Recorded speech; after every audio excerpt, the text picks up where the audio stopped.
వాస్తవానికి కొంచెం హెల్త్ బాగాలేదు, వాయిస్ కూడా సరిలేదు. గత వారం నుంచి కోల్డ్ ఎక్కువ ఉన్నందువల్ల ట్రై టు అండర్స్టాండ్. ఓకే, ఈ యొక్క క్రిస్మస్ సీజన్లో మనం చాలా విషయాలు ఈ మధ్యలో వింటూ ఉంటున్నాం. బ్రదరు మెసేజ్ తీసుకోమని చెప్పినప్పుడు క్రిస్మస్ గురించి తీసుకుని బ్రదర్ ఈ సీజన్ అంతా అన్నట్టు, అంటే ఐ మీన్ క్రిస్మస్ సీజన్ కదా. నాకు ఒక ఛాలెంజింగ్ అని అనిపించింది. ఎందుకనంటే ఈ సీజన్ అంతా క్రిస్మస్ మెసేజ్లే, దేవుని యొక్క పుట్టుక గురించి. ఆల్మోస్ట్ ఈ మంత్ అంతా బ్రదరు కాటేజ్ మీటింగ్స్లో అన్నిట్లో ఆల్మోస్ట్ క్రీస్తు యొక్క పుట్టుక గురించి చెప్తూ వస్తుంది. వాస్తవానికి క్రీస్తు యొక్క పుట్టుక గురించి భయంకరంగా ఏం లేదు బైబిల్లో. హార్డ్లీ ఒక చాప్టర్ అంత ఉంటుంది అంతే. భయంకరంగా అర్థం కానంత కూడా ఏమీ లేదు. చాలా ఈజీగా అర్థం చేసుకునేటట్లే దేవుడు రాయించారు. అయితే ఇంకా దేని గురించి ఆలోచించాలి, దేని గురించి డిస్కస్ చేయాలని ఆలోచిస్తున్నప్పుడు అది ఒక ఛాలెంజింగ్గానే ఉంది. అయితే ఒకసారి మనం కూడా ఏం ఆలోచించాలంటే, ఇప్పటి వరకు ఎన్ని క్రిస్మస్ సీజన్లు మన లైఫ్లో వెళ్ళాయి? నాకైతే ఆల్మోస్ట్ ఒక 22, 23 ఏంటాను దేవుని నమ్ముకున్న తర్వాత. Same message, same story is going on. No news. కొత్తగా వచ్చే ఈ క్రిస్మస్ సీజన్కి కొత్త న్యూస్ సీజన్ వచ్చిందని అంటే అలా ఏం లేదు. Same news, same story, same message going on. అవసరం అంటారా మళ్ళీ? Same people. New people means is okay. Same people, same message, every year repetition. ఇది ఆలోచించిన తర్వాత నాకు బిగ్ ఛాలెంజ్ అనిపించింది. ఏం చెప్పాలి అగైన్ క్రిస్మస్ మెసేజ్? క్రీస్తు పుట్టాడంటే వినో, ఎలా పుట్టాడంటే వినో, ఇంకేం మాట్లాడాలి? ఇలా ఆలోచిస్తున్నప్పుడు బట్ ప్రపంచంలో ఇదే స్టోరీ గురించి, ఇదే మెసేజ్ గురించి కొన్ని లక్షల వేల మెసేజ్లు వస్తూనే ఉన్నాయి. దేవుడు మాట్లాడుతున్నాడు. ఈరోజు కూడా దేవుడు మనకు సహాయం చేయాలని కోరుకుందాం. దేవుడు ప్రత్యేకంగా నేను కూడా చాలా ప్రార్థన చేస్తూ వారం నుంచి సిద్ధపడుతున్నప్పుడు ఒకటే అడిగాను దేవుని, ప్రభువా నాకు ఒక్క కొత్త విషయం ఏదైనా తలంపిస్తే బాగుంటుందేమో అని ప్రార్థన చేస్తూ వస్తాను. ఒక చిన్న ప్రార్థన చేసుకొని ఈరోజు కూడా మనం, ప్రభువా ఏదైనా కొత్త విషయం ద్వారా నాతో మాట్లాడు, విషయం పాతదైనా కొత్తగా నాతో మాట్లాడని ఒక చిన్న ప్రార్థన చేసుకుని మనం దేవుని వాక్యంలోకి వెళ్ళిపోదాం. ప్రేమగల తండ్రి, కృపల దేవ, మీ ఘనమైన శ్రేష్టమైన నామమును బట్టి వందనాలు చెల్లిస్తున్నాం. ఇంతవరకు మీరు మాతో ఉన్నారు, మమ్మల్ని నడిపిస్తూ వచ్చారు, మీకు వందనాలు చెల్లిస్తున్నాం. ఈ యొక్క క్రిస్మస్ సీజన్లో ప్రభువా ఆయా పరిస్థితుల్లో ఆయా విధాలుగా మాతో మాట్లాడుతూ వస్తున్నారు. ప్రభువా క్రిస్మస్ సీజన్లో మీ పుట్టుక పాతదైనప్పటికీ ప్రత్యేకంగా మమ్మల్ని దర్శిస్తూ మాతో మాట్లాడుతూ వస్తున్నారు, మీకు వందనాలు చెల్లిస్తున్నాం. ఈరోజు కూడా మాతో ప్రత్యేకంగా మాట్లాడాలని కోరుచున్నాం. ప్రభువా మమ్మల్ని చేతులకు అప్పగించుకుంటూ మీరే నడిపించమని ప్రభువా యేసుక్రీస్తు నామములో ప్రార్థించి వేడుకున్నాం తండ్రి.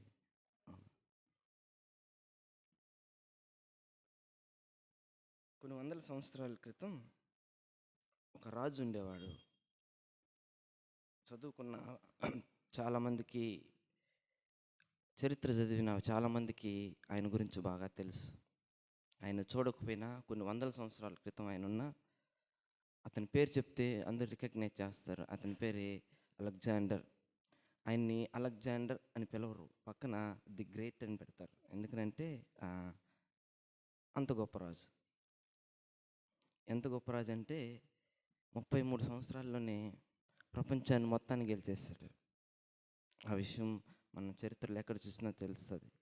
33 సంవత్సరాల్లోనే ప్రపంచం మొత్తాన్ని గెలిచేశాడు.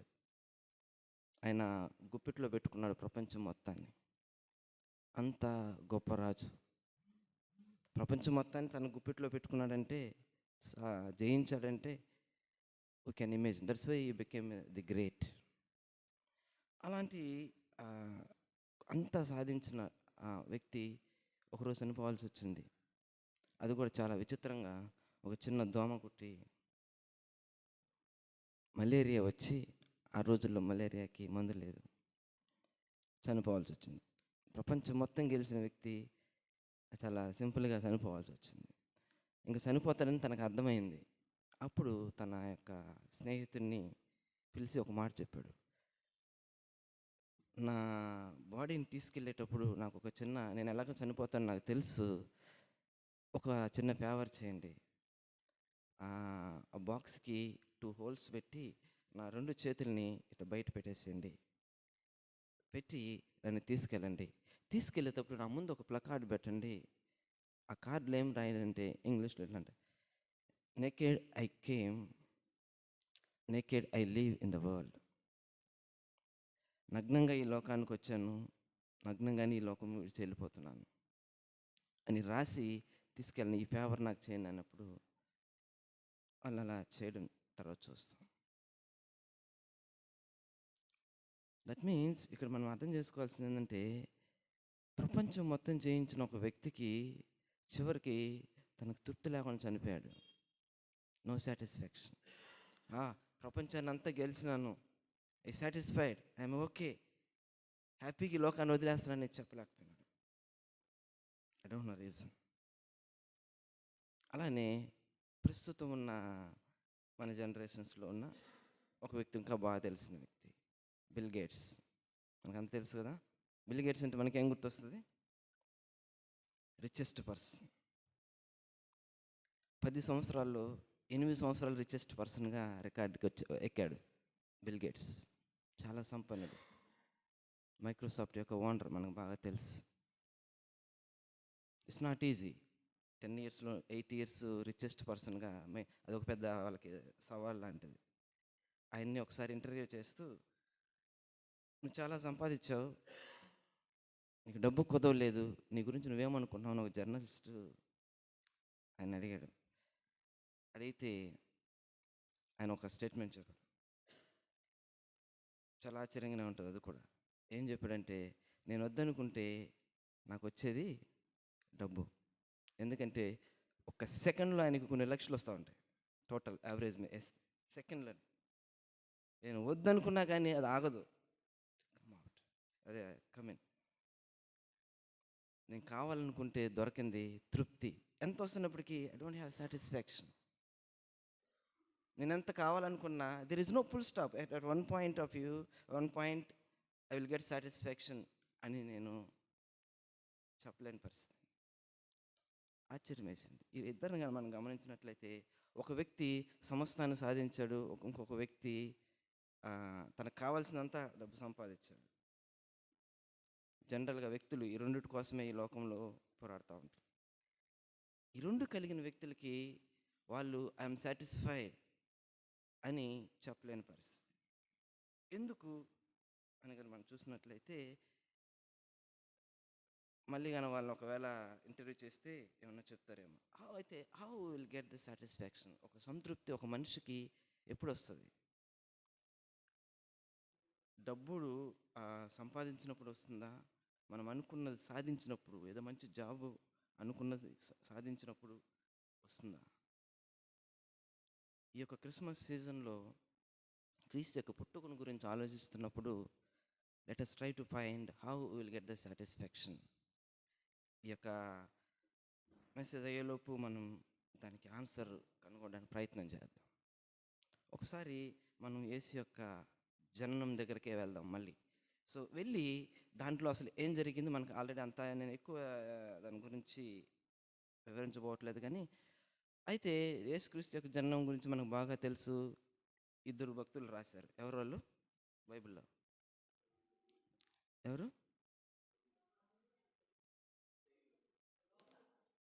చాలామంది బైబిల్లో రాస్తే 2 భక్తులు మాత్రమే యేసుక్రీస్తు యొక్క జననం గురించి రాశారు.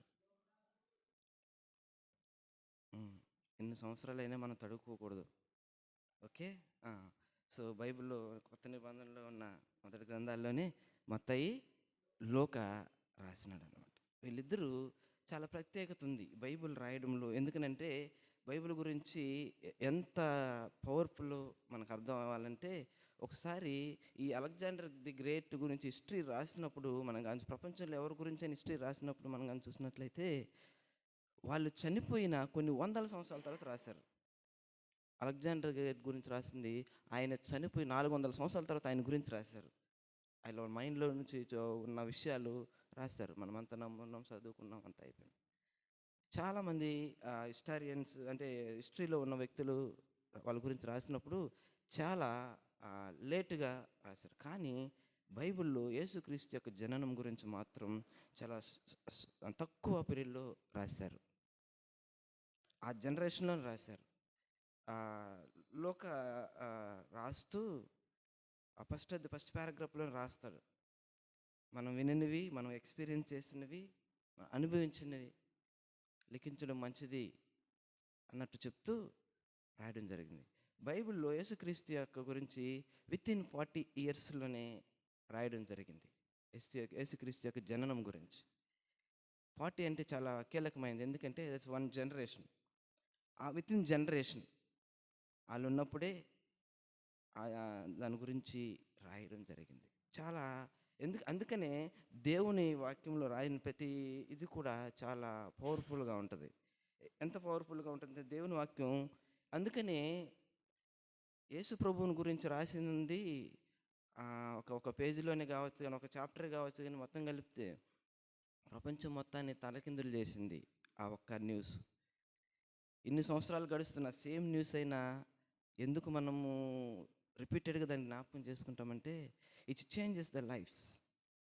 ఇది ప్రపంచాన్ని మొత్తాన్ని తలకిందులు. ఈరోజు ఒక లైన్ చూస్తే గడగడగడ వణుకుతారు జనాలు. ఒక చిన్న ఎగ్జాంపుల్ చెప్తాను. ప్రపంచంలో ఎక్కడన్నా చాలా గ్రంథాలు ఉన్నాయి కదా, మత గ్రంథాలు మనం మాట్లాడుకుంటే ఏమేమి ఉన్నాయి? ఒక 2-3. భగవద్గీత, ఖురాన్, బైబిల్, ఇంకా చాలా ఉన్నాయి. ఎప్పుడైనా ఒక భగవద్గీత కానీ ఒక ఖురాన్ కానీ తగలబెట్టినట్టు ఎక్కడైనా విన్నారా న్యూస్? నేనైతే వినలేదు. ఎక్కడైనా చింపేసినట్టు విన్నారా? నేను కూడా ఏం లేదు. కానీ ఒక వార్త మాత్రం చాలాసార్లు విన్నాను, నేను చూశాను కూడా. బైబిల్ని తగలబెట్టడం, బైబిల్ని చింపేయడం. ఏంటి ప్రాబ్లం ప్రపంచానికి? ఆన్సర్ అర్థం చేసుకుంటే మనకి అర్థమవుతుంది. How powerful these words. దీంట్లో ఉన్న ఒక లైన్ ఎక్కడన్నా రాస్తే కూడా భయపడతారు జనాలు. ఎందుకనంటే ఆ వాక్యంలో ఉన్న శక్తి అలాంటిది. అది మనుషులు మార్చేస్తుందని భయపడతారు జనాలు. అయితే ఈరోజు ఈ క్రీస్తు యొక్క పుట్టుకలో ఉన్న కొన్ని విషయాల్ని మనం జ్ఞాపకం చేసుకుంటే, ఎందుకు చెప్తున్నానంటే ఇది వీ కెన్ ట్రస్ట్ బైబుల్.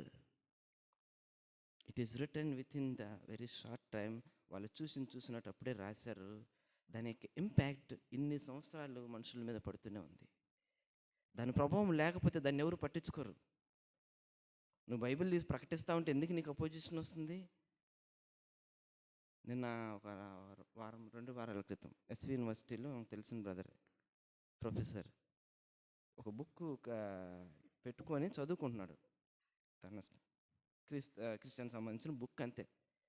వచ్చి దాన్ని TV9 అన్నింటిలో చూపించి మత మార్పిడి చేస్తాను అంటే, ఒక బుక్ చదువుకున్నా కూడా జనాలకి ఎందుకు ఇంత అపోజిషన్ అంటే, they know it is so powerful. ఉండే మమ్మల్ని కూడా మార్చేస్తుందనే భయం. అంత శక్తి కలిగింది దేవుని వాక్యం. దేవుని వాక్యంలో చెప్పబడిన ప్రతి మాట అంత శక్తి కలిగింది. అయితే అంత శక్తి కలిగిన విషయం ఏంటి అనే విషయాలు మనకి క్రీస్తు జననం గురించి 2 విషయాలు మనం చూద్దాం. లూకా సువార్త దేవుని వాక్యంలోకి వెళ్ళిపోతాం. 1వ అధ్యాయం. మనకు తెలుసు కదా, మోస్ట్లీ మనకు మత్తయి సువార్తలో, లూకా సువార్తలో ఫస్ట్ అధ్యాయంలోనే ఉంటాయి క్రీస్తు యొక్క జననం గురించి.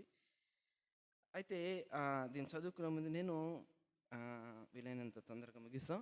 అయితే 2 విషయాలు 2 విధాలుగా 2 పార్ట్స్‌గా నేను ఈరోజు దీని గురించి మాట్లాడాలనుకుంటున్నాను. ఒకటి క్రీస్తు యొక్క జననం గురించి. ఒకటి డైరెక్ట్ అబ్జర్వేషన్. బైబిల్ చదివేటప్పుడు థియాలజీలో కానీ మామూలుగా నేను చూసేటప్పుడు బైబిల్‌ని చదివే విధానం రకరకాలుగా ఉంటాయి. ఒకటి you can call it is observation. అక్కడ ఏముందో చూస్తే అర్థమవుతుంది. అదొకటి. రెండోది ఇంటర్ప్రిటేషన్ అంటారు. థియాలజీ టర్మ్స్‌లో హెర్మెనాటిక్స్ అంటారు. దాన్ని వివరించడం. దాన్ని ధ్యానించినప్పుడు దానిలో ఉన్న విషయాలు మనకు బయటకు వస్తూ ఉంటాయి.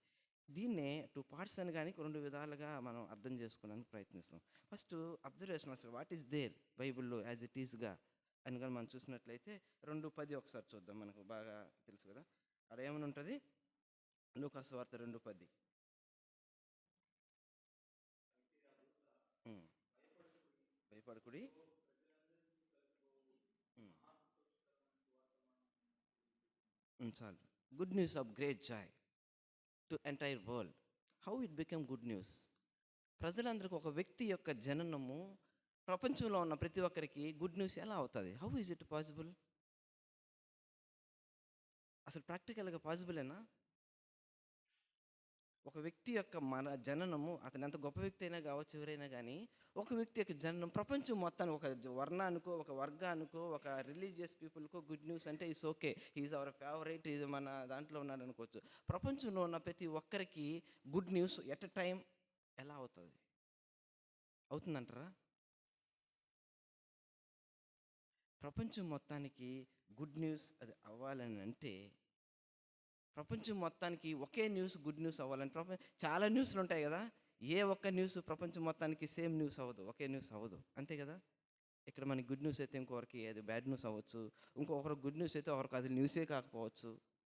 కానీ ప్రపంచం మొత్తానికి గుడ్ న్యూస్, ఒక వార్త గుడ్ న్యూస్ అవ్వాలని అంటే it should be bad news same for entire world.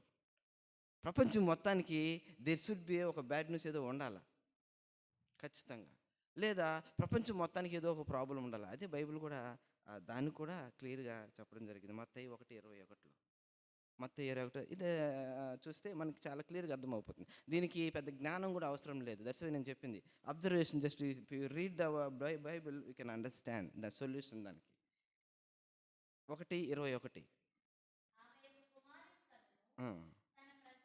తన ప్రజలను వారి పాపం నుండి ఆయన చాలు చాలు. తన ప్రజలను ఆయన రక్షించును. అంతేనా? కరెక్టేనా? కాదు కాదు, నేను చదివిన దాన్ని మాత్రమేనండి. తన ప్రజలను ఆయన రక్షించును. కరెక్టేనా?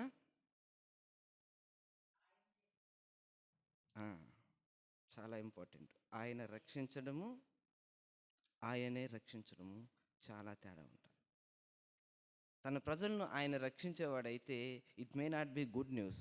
ఆయనే రక్షించును కనుక good news. There is no alternate. Entire వరల్డ్కి దెర్ ఇస్ నో ఆల్టర్నేట్. వారు తమ పాపం నుంచి రక్షించబడాలి అని అంటే there is no alternate. That is only the way. అందుకనే ఆయన యొక్క న్యూస్ ఎందుకు good news to entire world అంటే, ఆయన మాత్రమే రక్షించగలడు. ప్రపంచంలో ఇంక ఎవరు ఏది మనిషిని రక్షించలేడు. అందుకని it is good news to entire world. నీకు నాకు అది this is simply about the Christmas season గురించి మనం జ్ఞాపకం చేసుకోవాల్సింది ఇంతే. కిస్పుట్టు గురించి ఎందుకంటే పెద్దగా ఏమి లేదు మిగతాన్ని. This is the reason why Christmas happen and why Jesus came to this world. చాలా క్లియర్గా రాస్తుంది ఆయన ఎందుకు వచ్చినాడు. చాలా క్లారిటీకి 2 వచనాలు చూస్తే చాలా బాగా అర్థమవుతుంది. ఎలా వచ్చినాడు, ఏం చేసినాడు, అవన్నీ మిగతా విషయాలు మనం చూడొచ్చు. That's a different story. But ఇక్కడ చాలా సింపుల్గా దేవుని గూర్చిన యొక్క భర్త గురించి చాలా సింపుల్ అర్థం చేసుకోవడానికి కనీసం మినిమం జ్ఞానం కలిగిన వ్యక్తులు కూడా జ్ఞాపకం చేసుకోవాలంటే ఈ 2 వచనాలు చదివితే సరిపోతుంది. సో కాబట్టి ఈ యొక్క జననం రోజు ఒక వ్యక్తి అది గుడ్ న్యూస్ అయినప్పుడు మాత్రమే ఒక వ్యక్తి హీ విల్ బి సాటిస్ఫై. ఎందుకు ప్రపంచంలో ఉన్న చాలామంది సాటిస్ఫైగా లేరు, సంతోషంగా లేరు, ఎంత ఉన్నా సాధించలేనంటే దానికి కూడా బైబిల్లో సమాధానం చెప్తుంది. ఎప్పుడైతే మనము అంత టైం లేదు కాబట్టి ఎక్కువ దాని డీప్గా వెళ్ళబోవట్లేదు, కానీ ఎప్పుడైతే if you understand why we were created, అసలు ఈ లోకంలో నువ్వు ఎందుకు నేను ఎందుకున్నామో అర్థం చేసుకున్నప్పుడు మనకు జీవితానికి ఒక అర్థం, తృప్తి కలుగుతుంది. అది తెలియాలంటే ఓకేనా, యేసు యొక్క జననం నా జీవితంలో అది వచ్చినప్పుడు నీకు ఆ సృష్టికర్తకి నీకు నాకు ఆ కనెక్షన్ కుదిరినప్పుడు మాత్రమే దట్ విల్ బి ఫుల్ఫిల్డ్. లేకపోతే ఈ లోకంలో మనం ఎంత సాధించినా ఎంత సంపాదించినా కూడా there will not be satisfaction. ఎవరినైనా అడగండి, నో సాటిస్ఫాక్షన్.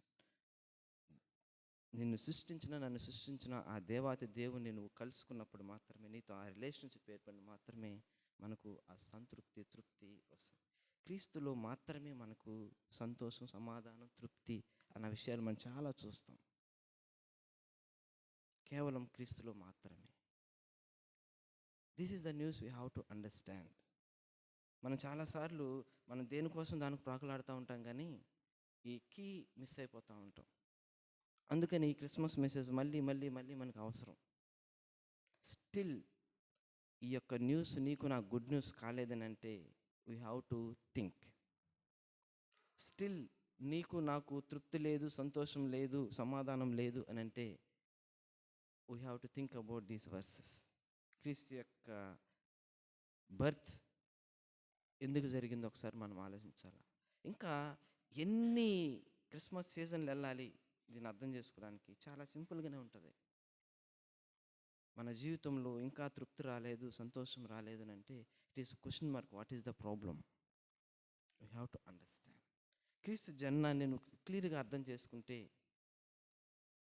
క్రీస్తు ఎందుకు పుట్టాడు నీ కోసం నా కోసం మనం అర్థం చేసుకుంటే will understand what is life, what is satisfaction, all those things.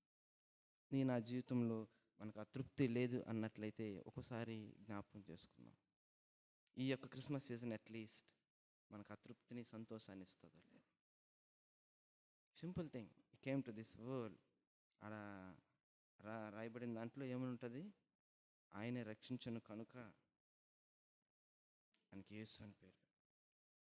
ఆయన రక్షకుడిగా ఈ లోకానికి వచ్చాడు, నిన్ను నన్ను రక్షించడానికి ఈ లోకానికి వచ్చాడు. What we have to do? Just understand it. ప్రభువా ప్లీజ్ నాలోకి రండి. ఎన్ని క్రిస్మస్లు జరిగిపోతున్నా కానీ నాలో ఒక తృప్తి లేదు, సంతోషం లేదు, రక్షణ లేదు.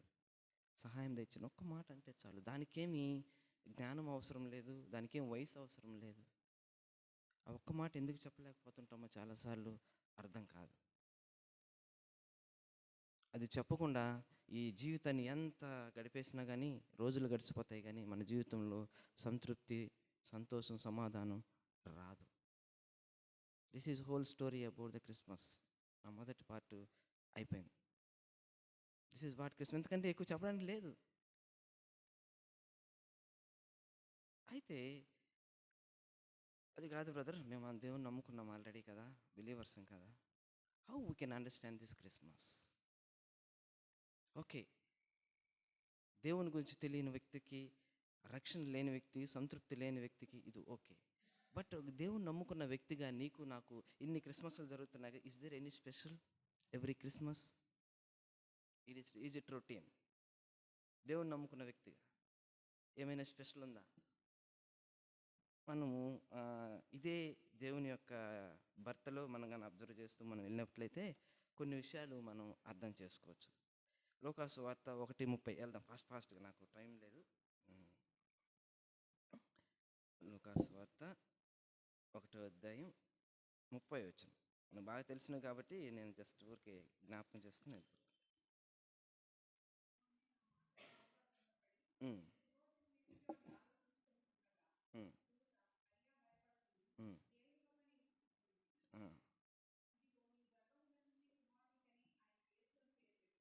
చాలు,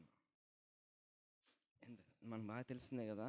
మేరీ దగ్గరికి దూతొచ్చి ఒక షాకింగ్ న్యూస్ చెప్తుంది. మనం బాగా తెలిసిన స్టోరీని. దీని గురించి మనం కాకపోతే దీనిలో కొంచెం మనం గన ఆలోచిస్తే ఒకసారి గో బ్యాక్ టు యేసుప్రభు బర్త్ దినాల్లోకి మనం వెళ్దాం. మీకు ఎవరికైనా నేను యాక్చువల్‌గా మేరీని, జోసెఫ్‌ని, యేసుప్రభుని ఫోటోస్‌లో ఎక్కడ చూసినప్పుడైనా వాళ్ళ సెటప్ ఒకలాగుంటది. నేను ఆశ్చర్యపోయినాను. ఒకసారి దీని గురించి ఆలోచిస్తున్నప్పుడు ఎప్పుడైనా ఆలోచించారా? What is the age of Mary and Joseph at the time of Jesus birth? Mary యొక్క ఏజ్ ఎంత? జోసెఫ్ యొక్క ఎంత ఉండొచ్చు? ఎగ్జాక్ట్‌గా దేవుని వాక్యంలో ఇవ్వబడలేదు కానీ, దాని గురించి ఆలోచించినప్పుడు, కొన్ని స్టడీ చేసినప్పుడు, అప్పుడున్న పరిస్థితులకు వెళ్ళినప్పుడు వీ కెన్ అండర్‌స్టాండ్. సరే ఫోటో సెటప్‌లో చూస్తుంటాం కదా! మేరీని, జోసెఫ్‌ని చూసినప్పుడు చాలా ఓల్డ్‌గా చూపిస్తా ఉంటారు కదా! పెద్దవాళ్ళుగా వేసి, యేసు ప్రభు మాత్రం బేబీలాగానే చూపిస్తారు. చాలా ఫన్నీగా ఉంటది నాకు. చాలా సార్లు చూసినప్పుడు ఈ బేబీని కూడా పెద్ద చూపిస్తే ఓకే అనుకోవచ్చు కానీ, బేబీ మాత్రం చిన్నదిగానే చూపిస్తారు. వాళ్ళ బ్యాక్‌గ్రౌండ్ మాత్రం వాళ్ళు చాలా పెద్దవాళ్ళుగా చూపిస్తూ ఉంటారు. చాలా ఫన్నీగా అనిపించింది. ఎంత ఉండొచ్చు ఏజ్ జనరల్‌గా? అప్పుడున్న ట్రెడిషన్ ప్రకారం, అప్పుడున్న యూదుల యొక్క ఆచారం ప్రకారం అవన్నీ గాని మనం గమనించినట్లయితే ఎర్లీ ఏజ్‌లోనే మ్యారేజ్ చేసుకునేవాళ్ళు. ఓకేనా?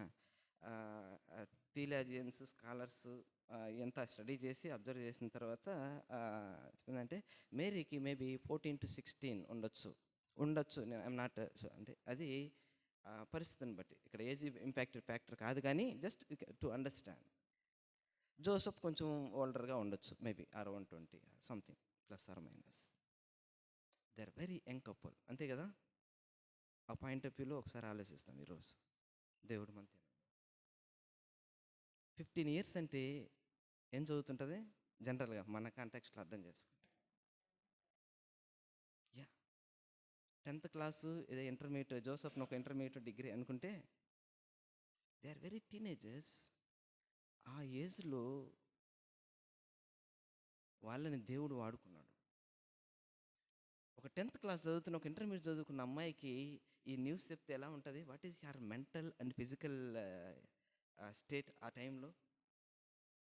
నువ్వు గర్భాన్ని ధరిస్తావు, ఓకేనా? అని అంటే ఒక 10థ్ క్లాస్ అమ్మాయిని హౌ షీ విల్ టేక్?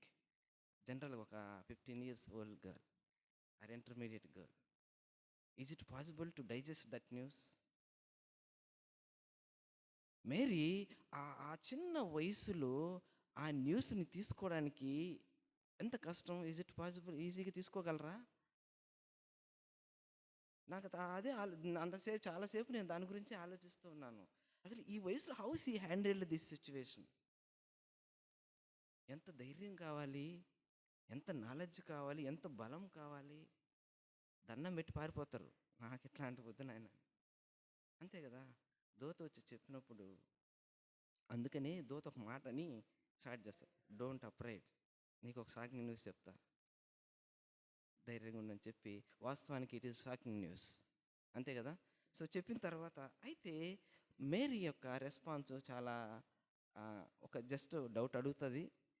ఇమ్మీడియట్‌గా తన రెస్పాన్స్‌లో ఉంటే ఒక మాట వస్తది. దాని గురించి మళ్ళీ ఆలోచిద్దాం. అయితే ఒక మాట చెప్తది. ఓకేనా? 38లో నీ మాట చొప్పున నాకు జరు హ్మ్. హ్మ్. నీ మాట చొప్పున నాకు. అంటే మన భాషలో మాట్లాడుకోవాలంటే, దేవుడు నీతో నాతో పనుంది. ఓకేనా?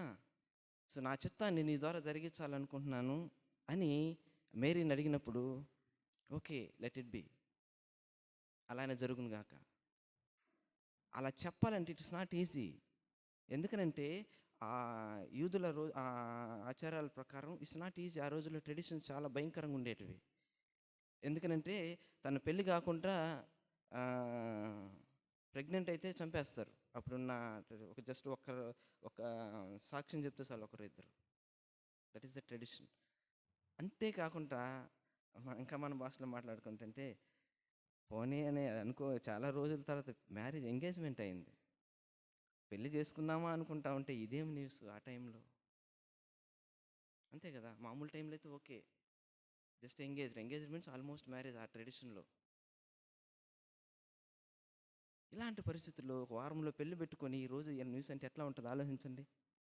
మనం చాలా సింపుల్గా మేరీ గురించి ఆలోచిస్తాం కానీ ఎంత స్ట్రగుల్ అయి ఉంటుంది, ఎంత భయపడి ఉంటుంది. కానీ ఆ మాట ఎట్లా చెప్పగలిగిందో కానీ I cannot believe this. It's not easy అలాంటి పరిస్థితుల్లో చెప్పడం. నీ చిత్తం నా జీవితంలో జరుగును గాక, వాట్ ఎవర్ ఇట్ హ్యాపెన్. నన్ను చంపేస్తారా, చంపేని. ఎందుకంటే ఈ న్యూస్ బయటికి నెగిటివ్గా వచ్చిందంటే చంపేస్తారు అంతే. అంత దాకెందుకు, జోసెఫ్ నోరు తెరిస్తే మేరీని చంపేస్తారు. ఏమి నాకు కలిగింది కాదు, ఎవరు ఎందుకంటే నాకు బాగా తెలుసు అని కానీ ఒక మాట మాట్లాడితే చంపేస్తారు. ఎవరో ఒక సాక్ష్యం ఇస్తే చంపేస్తారు. దానికి కూడా సిద్ధపడింది.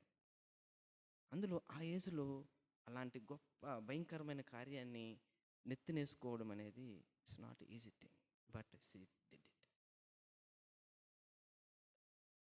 ఎందుకు చేయగలిగింది, బేస్ ఏంటి అనేది మనం ఆలోచిస్తాం. ఒకసారి జోసెఫ్ దగ్గరికి వెళ్దామా. జోసెఫ్ కూడా ఏం తక్కువ కాదు. జోసెఫ్ గురించి మనకు మత్తయి సువార్తలో ఉంటుంది కదా, స్టార్టింగ్లో. అవసరం లేదు, మనకు అక్కడ చూసినట్లయితే మనకి 21లో ఉంటుంది. 20 ఎండింగ్లో, ఆమె గర్భం ధరించినది పరిశుద్ధాత్మ వల్ల కలిగింది, ఆమె యొక్క కుమారుని కన్ను తన ప్రజలను వారి పాపం నుండి ఆయనే రక్షించను కనుక ఆయనకి యేసు పేరు.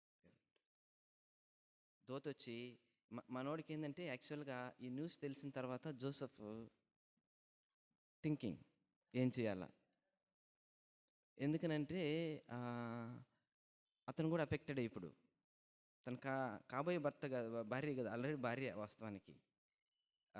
జస్ట్ ఇంకా ఫార్మాలిటీస్ కొన్ని ఉంటాయి అక్కడ అంతే. ఆల్మోస్ట్ ఇద్దరు భార్య భర్తలు అయినట్టే. సో తను ఈ టైంలో ఇలా చేస్తే తనకి ఎంత అవమానం. చాలా పరిస్థితులు చాలా ఈస్ నాట్ ఈజీ. నువ్వు చేసుకోబోయే భార్య గర్భవతి అంటే can you accept you and me? భార్య అని అవసరం లేదు, ఒక న్యూస్ చెప్తే చాలు అమ్మాయి అలాంటిదని చెప్తేనే చాలా పెళ్ళిళ్ళు జస్ట్ తాళిగా సెరమనీ ముందు 1 గంట ముందు ఆగిపోయినవి చాలా పెళ్ళిళ్ళు ఉన్నాయి. చిన్న న్యూస్ అని. This is our situation. ఒకసారి ఆలోచించండి. కాబోయే భార్య లేదా నీ భార్య, నీ పేటల మీద కూర్చునే భార్య గర్భవతి అంటే హౌ కెన్ హ్యాండిల్ ఇట్? తీసుకోవడం అంత ఈజీ అనుకుంటారా? It's not easy. It's not easy. జోసెఫ్కి చాలా బిగ్ ఛాలెంజ్. ఎంత అవమానం తర్వాత ఎంత గిల్టీ ఉంటుంది లోపల. అసలు చాలా కష్టం అది బేర్ చేయడం. మనం ఆ స్థితిలో మనల్ని పెట్టుకుంటే it's not easy, very difficult. అలా ఉన్నప్పుడు దూత వచ్చి మనవాడికి కూడా క్లారిటీ ఇస్తుంది. ఇట్ హ్యాపెన్, డోంట్ వర్రీ, పరిస్థితి అని చెప్పినప్పుడు he realize immediately. They didn't take much time. Mary నాకు కొంత టైం ఇయ్యి అని చెప్పలేదు. జోసెఫ్ కూడా నాకు కొంత టైం ఇయ్యి నేను చూస్తాను అని చెప్పలేదు. ఇమీడియట్గా they realize what is the reason. ఇంత క్లిష్టమైన వాళ్ళు యాక్సెప్ట్ చేయడానికి, ఇంత క్లిష్టమైన పరిస్థితిని వాళ్ళు వాళ్ళ జీవితంలో దేవుని యొక్క చిత్తం జరగడానికి వాళ్ళు యాక్సెప్ట్ చేయడానికి రీజన్స్ ఏంటి అని ఆలోచిస్తున్నప్పుడు ఒకటి మాత్రం వాళ్ళిద్దరిలో కామన్గా ఉండేది మనం చూడొచ్చు. They are spiritually good. అది మనం అర్థం చేసుకోవచ్చు.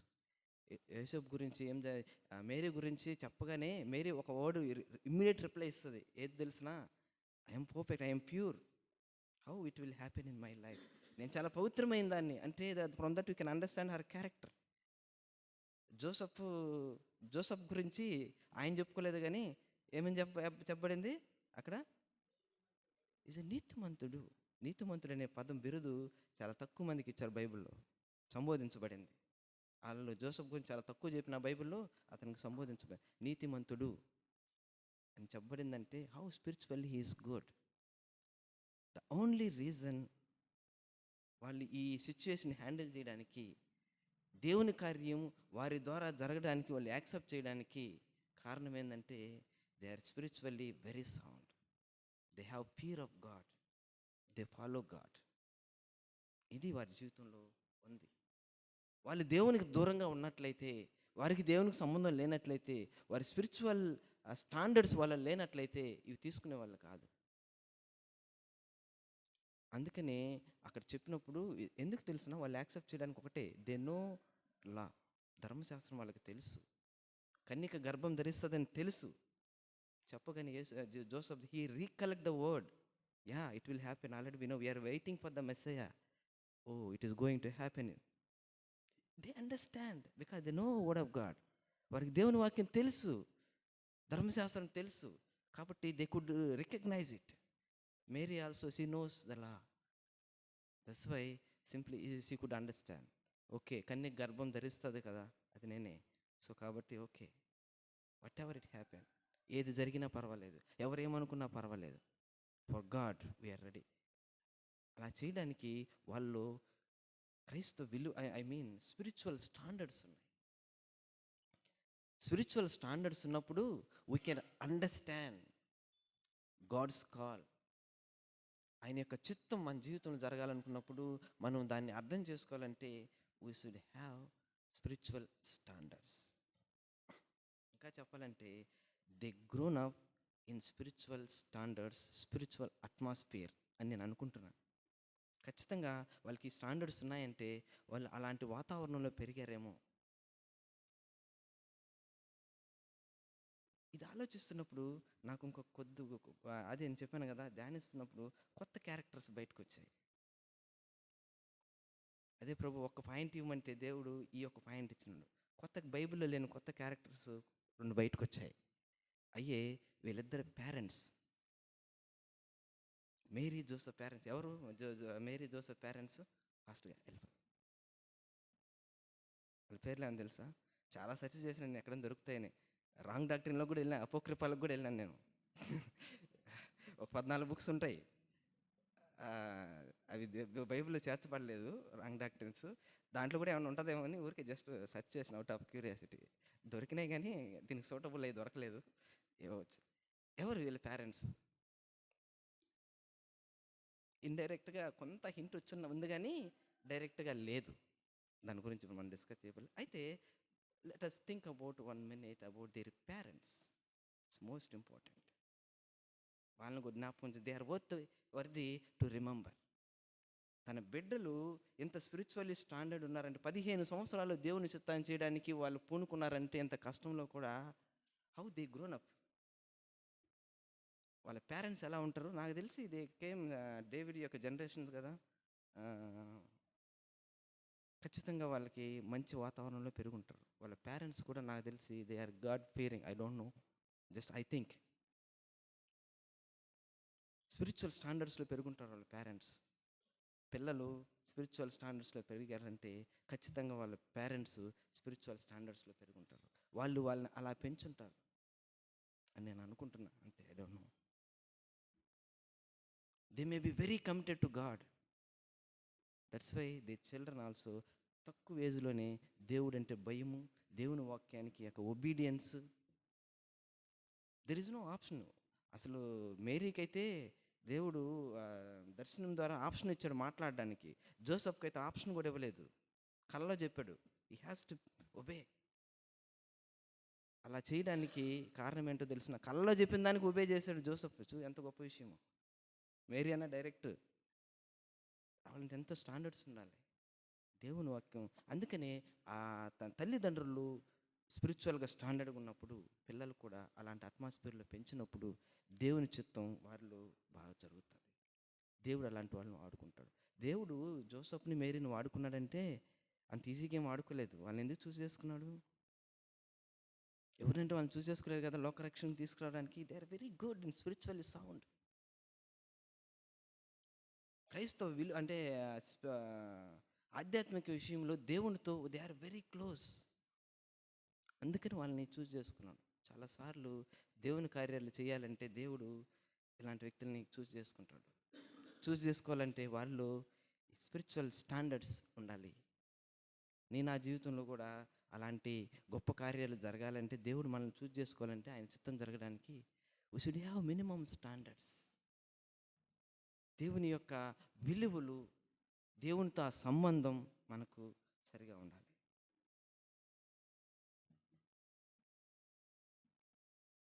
Here I'm going to close.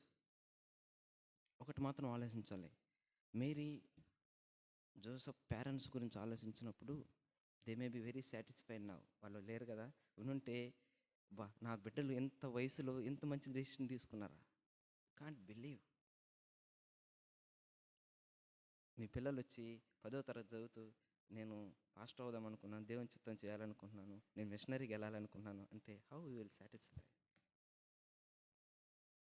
మనిషికి ఎంత సంతోషం అనిస్తుంది దేవుని చిత్తం చేసినప్పుడు, దేవుని చిత్తంలో మనం ఉన్నప్పుడు ఆ సాటిస్ఫాక్షన్ ఇస్ డిఫరెంట్. మన సిస్టర్ కాటేజ్ ప్రేయర్లో మాట్లాడుతూ ఒక మాట మాట్లాడారు. ఆ, చాలా చెప్తూ మేము చాలా కోల్పోయినాము, ఆ, మా ఆయన కొన్ని ట్రాన్స్ఫర్స్ ప్రమోషన్స్ మిస్ అయ్యారు. ఎన్ని అయినప్పటికీ మేము ఏది కోల్పోయినామో ఏది పొందామో ఇట్స్ డిఫరెంట్ స్టోరీ. కానీ ఒకటి మాత్రం చెప్పగలను, we are very happy because we are growing spiritually in the Lord. తను ఇంకొక మాట కూడా మెన్షన్ చేశారు, ఏదో తన గురించి హైలైట్ చేయడం కాదు కానీ నా బిడ్డలు కూడా దేవునిలో ఎదుగుతున్నారు అని మేము గమనించగలుగుతున్నాం అన్నట్టు మాట్లాడారు. How satisfy? ఎన్ని ప్రమోషన్లు ఇస్తాయి ఆ సాటిస్ఫాక్షన్, ఎంత డబ్బు ఇస్తుంది ఆ సాటిస్ఫాక్షన్. మన బిడ్డలు దేవునిలో ఎదుగుతున్నప్పుడు ఇచ్చే సాటిస్ఫాక్షన్ ఎన్ని కోట్లు పెడితే వస్తుంది. ఏ బిల్ గేట్స్కి రాదు, లేకపోతే గేట్కి రాదు. That's what we have to understand in this Christmas season. How you are satisfying as a parent. Parents సరిగా లేకుండా స్పిరిచువల్గా children it's impossible. That's why నేను అందుకనే మేరీ జోసెఫ్ పేరెంట్స్ ఎందుకు జ్ఞాపకం చేసుకుందాం అనుకున్నానంటే, వీళ్ళు ఇలా ఉన్నారంటే డెఫినెట్లీ దేర్ ఎఫెక్ట్ ఉండొచ్చు ఖచ్చితంగా. ఈరోజు జనరేషన్స్లో కానీ మనం ఆలోచించినట్లయితే ఖచ్చితంగా దెర్ విల్ బి ఇంపాక్ట్. కుటుంబంగా దేవుని చిత్తం చేయడంలో ఉండే ఆ సాటిస్ఫాక్షన్ ఎక్కడ రాదు. ఎందుకు జనరల్గా మనం దేవుని చిత్తం చేయడానికి ఇష్టపడం? అది చెప్పి నేను ముగిస్తాను. ఎందుకు జనరల్గా వ్యక్తులు దేవుని చిత్తం చేయడానికి ఇష్టపడరు? ప్రతి ఒక్కరికి ఇష్టమే కదా. వై? భయం. దేవుని చిత్తం చేయాలంటే భయం, అందుకే భయపడద్దని చెప్పింది ఫస్ట్ దూత. దేవుని చిత్తం చేయాలంటే గట్స్ ఉండాలా. దేవుని చిత్తం చేయాలంటే ఇట్స్ నాట్ ఈజీ. ఎందుకనంటే వి సీ ద వరల్డ్, ప్రపంచాన్ని చూసినప్పుడు భయం వేస్తుంది. ఏమవుతుందో నా భవిష్యత్తు, జాబ్ రాకపోతే ఏమైపోతుందో, డబ్బు లేకపోతే ఏమైపోతుందో, చదవకపోతే ఏమైపోతుందో, నా బిడ్డలు చదవకపోతే ఏమైపోతుంది. ఈ మధ్యలో ఇంకా విచిత్రమైన, నేను మొన్న కూడా చెప్పాను కదా, ఒక ఫ్యామిలీ ఉంది. వాళ్ళు ఎంత ఫన్నీ ఫ్యామిలీ అంటే 2వ తరగతి 3వ తరగతి చదువుతారు వాళ్ళు బిడ్డ. స్లిప్ టెస్ట్ ఉంటే ప్రేయర్కి రారు, చర్చికి రారు. నెక్స్ట్ డే అంటే చదివించడం తప్పని కాదు కానీ భయము, 7 మార్కులు తగ్గిపోతే లైఫ్ ఏమైపోతుంది. భవిష్యత్తునిచ్చేది మనకు మన బిడ్డలకి దేవుడే అన్న విషయాన్ని మనం అర్థం చేసుకోలేనప్పుడు దేవుని చిత్తం చేయలేం. చాలాసార్లు మనం దేవుని చిత్తం చేయలేకపోవడానికి కారణం ఏం తెలిసిన, our future will be decided by us. మన డబ్బు, మన జాబు, మన పరపతి, వీటి ద్వారానే మన భవిష్యత్తు ఉంటుంది అని అనుకుంటాం. That's why we cannot do God's will. దేవుడే నాకు భవిష్యత్తు ఇచ్చేది, దేవుడే నా భవిష్యత్తు ఈ లోకంలో, అంటే ఈ లోకం ఏం చేయొద్దని కాదు కానీ అలాంటి దృష్టి ఉన్నప్పుడు దేవుని యొక్క చిత్తం చేయడానికి ఇష్టపడతాం. లోకంలో నుంచి చూసేది కరెక్ట్ కాదండి. చిన్న ఎగ్జాంపుల్ చెప్తా చూడండి, చెప్పి ముగిస్తాను. నేను కారు కొనుక్కున్నాను 2021లో, ఆల్మోస్ట్ 9 lakhs దాన్ని. అంటే ఓల్డ్లీ వ్యూ ఎట్లా ఉంటుంది, స్పిరిచువల్ వ్యూ ఎలా ఉంటుందో, రియాలిటీ ఎలా ఉంటుందో అర్థం చేసుకోవడానికి ఇంట్రెస్ట్ అన్నీ కలిపితే నాకు తెలిసి ఒక 10-11 అయి ఉంటుంది. కారు కొనుక్కొని ఇంటికి తీసుకొచ్చినప్పుడు మా ఊర్లో విలేజ్లో, నువ్వు లక్షాధికారు 10 lakhs కారు మెయింటైన్ చేస్తున్నావు అన్నారు. వాళ్ళకి తెలియని రియాలిటీ ఏంటంటే, నేను కట్టింది ఆ ఇంట్రెస్ట్ అమౌంట్ మాత్రం ఒక 2 lakhs డౌన్ పేమెంట్ కట్టింది. 7 లక్షలు ఆల్మోస్ట్ 7 to 8 lakhs లోన్ తీసుకున్నాను. నేను ఆ వ్యక్తిని అప్పుడే ఒక వ్యక్తి ఆ మాట అడిగాను, నీకు ఎంత అప్పు ఉందని అన్న అని. నాకేం అప్పు లేదంటే, నాకు 7 లక్షల అప్పు ఉంది, నువ్వు ధనవంతుడివే, నేను ధనవంతుడు. This is the reality of understanding. వరల్డ్‌ని చూసినప్పుడు కారు ఒకటే కనిపిస్తది. దాని వెనకున్నది కనిపించదు. దాన్ని చూసి భయపడిపోతాం మనం. ప్రపంచం పాయింట్ ఆఫ్ వ్యూలో ఈ స్పెట్స్ ఓల్డ్ ఓల్డ్ స్పెట్స్ పెట్టుకుంటే చూసినప్పుడు భయమేస్తది దేవుని చిత్తం చేయాలంటే. దాన్ని తీసేసి స్పిరిచువల్ స్పెట్స్ గాని తగిలించుకుంటే then you can understand the reality. Then you will see,